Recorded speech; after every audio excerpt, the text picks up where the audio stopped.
ಶ್ರೀನಿವಾಸ್ ಇವರಿಗೆಲ್ಲ ಫೋಟೋ. ಇವತ್ತು ತೀರ್ಥಹಳ್ಳಿಯಲ್ಲಿ ಭಾಳ ಅದ್ಭುತವಾಗಿ ನಾಟಕ ನಡೆದಿದೆ. ಒಂದು ಖುಷಿಯಾದದ್ದು ನಮ್ಮ ತೀರ್ಥಹಳ್ಳಿಯ ಪ್ರೇಕ್ಷಕರ ಶಿಸ್ತು. ತುಂಬಿದ ಸಭಾಗಾರದಲ್ಲಿ ನಡೆದಿದೆ. ಸುಮಾರು 700-800 ಕೆಪಾಸಿಟಿಯ ಈ ಸಭಾಭವನ ತುಂಬಿತ್ತು. ಇಲ್ಲಿ ಆರ್ಗನೈಸರ್ಗಳಿಗೆ, ಕಡೆಗೋಲು ಸಂಸ್ಥೆ ಮತ್ತು ಅದರ ಎಲ್ಲ ಮುಖ್ಯಸ್ಥರಿಗೆ, ನಮ್ಮ ಸಂಘ ಪರಿವಾರದ ಎಲ್ಲ ಸ್ನೇಹಿತರಿಗೆ ಧನ್ಯವಾದ ಅರ್ಪಿಸ್ತೇನೆ. ಈ ನಾಟಕ ಅತ್ಯಂತ ಯಶಸ್ವಿಯಾಗಿದೆ. ಮತ್ತು ನಮ್ಮ ಈ ನಾಡಿನ ನಾಯಕರಾದ ಅರಗಜ್ಞಾನೇಂದ್ರ ಅವರು ಕೂಡ ಇಡೀ ನಾಟಕವನ್ನು ನೋಡಿ ಮೆಚ್ಚಿ ನಮಗೆ ಬೆನ್ನು ತಟ್ಟಿ ಹೋಗಿದ್ದಾರೆ.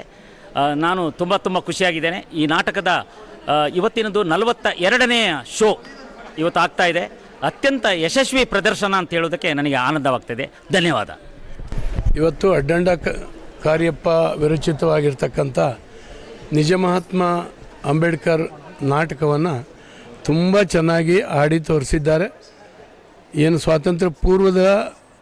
ಸ್ವಾತಂತ್ರ್ಯದ ಸಂದರ್ಭದಲ್ಲಿ ಮತ್ತು ಸಂವಿಧಾನ ರಚನೆಯ ಸಂದರ್ಭದಲ್ಲಿ ಅಂಬೇಡ್ಕರ್ ಅವರಿಗೆ ಏನು ತಾಕಲಾಟ ಇತ್ತು, ಆ ಸಂದರ್ಭದಲ್ಲಿ ಅವ್ರ ವರ್ತನೆ ಹೇಗಿತ್ತು, ಅವರ ಅಭಿಪ್ರಾಯ ಎಷ್ಟು ಖಚಿತತೆ ಇತ್ತು, ಈ ದೇಶದಲ್ಲಿ ದಲಿತರಿಗೋಸ್ಕರ ಯಾವ ರೀತಿ ಕೆಲಸ ಮಾಡಿದ್ರು, ದಲಿತರ ವಿರುದ್ಧ ಒಂದು ಏನು ಕಾರಸ್ಥಾನ ಅವತ್ತು ನಡೆದಿತ್ತು ದೊಡ್ಡವರಿಂದ, ಈ ಒಂದು ಸತ್ಯ ಸಂಗತಿಗಳನ್ನು ಇವತ್ತು ಧೈರ್ಯವಾಗಿ ತೋರಿಸುವಂಥ ಪ್ರಯತ್ನವನ್ನು ಈ ನಾಟಕದ ಮೂಲಕ ಅಡ್ಡಂಡ ಕಾರ್ಯಪ್ಪನವರು ಮಾಡಿದ್ದಾರೆ.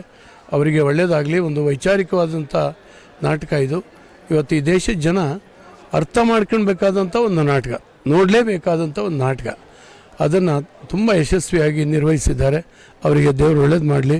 ಮತ್ತು ಇಡೀ ಟೀಮಿನ ಎಲ್ಲ ನಟರು ಕೂಡ ತುಂಬ ಚೆನ್ನಾಗಿ ಅಭಿನಯ ಕೊಟ್ಟಿದ್ದಾರೆ. ಅವರಿಗೆಲ್ಲರಿಗೂ ಧನ್ಯವಾದಗಳು.